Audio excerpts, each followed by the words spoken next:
शिव जी कहते हैं कि काशी मेरा राज है, यहाँ जो भी आएगा वो अपने सारे कर्मों से पापों से मुक्ति पाएगा। लेकिन इस सब के पीछे एक ऐसी कहानी है जिसे शायद कोई भी नहीं जानता। यह कहानी है ऋषि मार्कंडे की। ऋषि मार्कंडे का जन्म हुआ जब उनके पिता ऋषि मीरकंड सालों तक एक संतान पाने के लिए शिव जी की आराधना कर रहे थे। और एक दिन शिव जी उनके सामने प्रकट हुए। शिव जी ने उनकी प्रार्थना सुनी, उसे स्वीकार कर लिया, लेकिन उन्हें एक ऑप्शन भी दिया।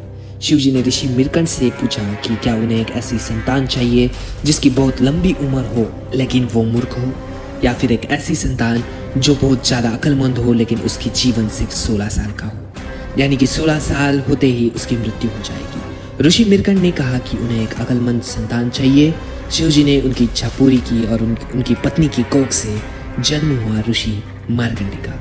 ऋषि मार्कंडे इतने बुद्धिमान थे कि उन्होंने बचपन से ही वेदों और पुराणों का ज्ञान लेना शुरू कर दिया था।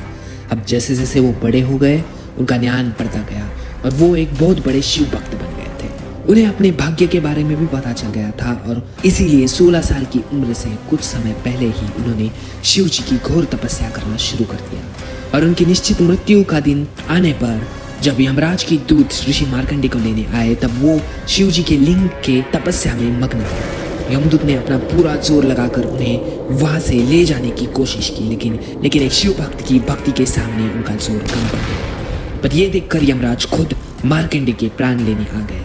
यमराज से भयभीत होकर ऋषि मार्कंडे ने शिवलिंग को कस के पकड़ लिया और अपनी जान को बख्श देने की प्रार्थना कर गए। यमराज ने जब अपने चाबुक को मार्कंडे के गले पे ताना, तब उसी के साथ चाबुक ने शिवलिंग को भी जकड़ लिया। अब यह होने के बाद शिव जी बहुत ज्यादा क्रोधित हो गए और साक्षात वहां पे प्रकट हो गए। और अपने भक्त की रक्षा करने के लिए शिव जी ने अपने त्रिशूल से यमराज का सर धड़ से अलग कर दिया।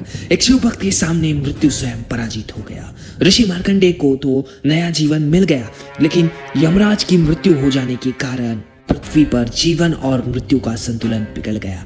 पृथ्वी पर पापी लोग बढ़ने लगे। यमराज के मरने के कारण किसी की भी मौत नहीं हो रही थी। यह सब देखकर सभी देवताओं ने शिव जी से प्रार्थना की कि वो यमराज को बख्श दे और जीवित करे। आखिरकार देवताओं की बात शिव जी ने मान ली, लेकिन 2 शर्तों पर। पहली ये कि ऋषि मार्कंडे का जीवन बख्श देंगे और उन पर कोई आंच आनी नहीं आने देंगे, और दूसरी ये कि उस दिन के बाद काशी में यमराज और उसके दूतों का प्रवेश करना सख्त मना था।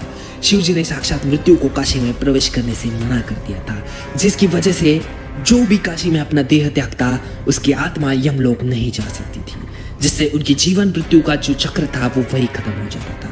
जीवन में जो कुछ भी किया वो काशी में सब कुछ माफ हो जाता है।